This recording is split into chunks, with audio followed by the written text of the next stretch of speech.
ప్రతిఘటన టీవీకి స్వాగతం. క్షణక్షణం మీకోసం. ఆర్టీసీ బస్ ప్రయాణికులే లక్ష్యంగా చోరీలకు పాల్పడుతున్న భార్యాభర్తలను హనుమకొండ పోలీసులు అరెస్టు చేశారు. వీరి నుండి సుమారు 8,50,000 రూపాయల విలువ గల 100 గ్రాముల 5 మిల్లీగ్రాముల బంగారు ఆభరణాలను పోలీసులు స్వాధీనం చేసుకున్నారు.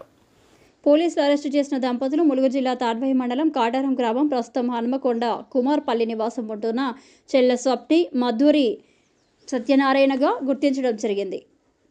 ఈ అరెస్టుకు సంబంధించి హన్మకొండ ఏసీపీ వివరాలను వెల్లడిస్తూ, పోలీసులు అరెస్టు చేసిన దంపతుల్లో భర్త అయిన సత్యనారాయణ కులవృత్తి చేసుకుని జీవిస్తుండగా, భార్య స్వప్న దివ్యాంగురాలు కావడంతో ఇంటి వద్దే ఉండేది.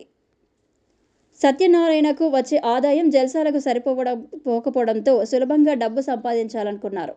ఇందుకోసం ఈ కిలాడి దంపతులు ఆర్టీసీ బస్సులో ప్రయాణించే ప్రయాణికులే లక్ష్యంగా చేసుకుని చోరీలకు పాల్పడేందుకు సిద్ధపడ్డారు. ఇందులో భాగంగా నిందితులు మొదటగా గత సంవత్సరం ఫిబ్రవరి, మార్చి నెల, డిసెంబర్ నెలలో హన్మకొండ పోలీస్ స్టేషన్ పరిధిలోని ఆర్టీసీ బస్టాండ్లో ఆర్టీసీ బస్సు ఎక్కుతున్న మహిళ వృద్ధురాలి మెడలోని బంగారు పుస్తల తాడును నిందితురాలు స్వప్న చోరీ చేసి తన భర్తకు అందజేసింది. ఆ దంపతులు గత నెల డిసెంబర్ నెలలో మరోమారు హన్మకొండ బస్టాండ్లో ఒకే రోజు బస్సు ఎక్కే క్రమంలో ఇద్దరు మహిళల మెడల్లో సైడు బ్యాగుల్లో బంగారు ఆభరణాలను చోరీ చేశారు. చోరీ చేసిన సొత్తును నిందితులు తాము నివాసం ఉంటున్న ఇంటిలోనే భద్రపరిచేవారు.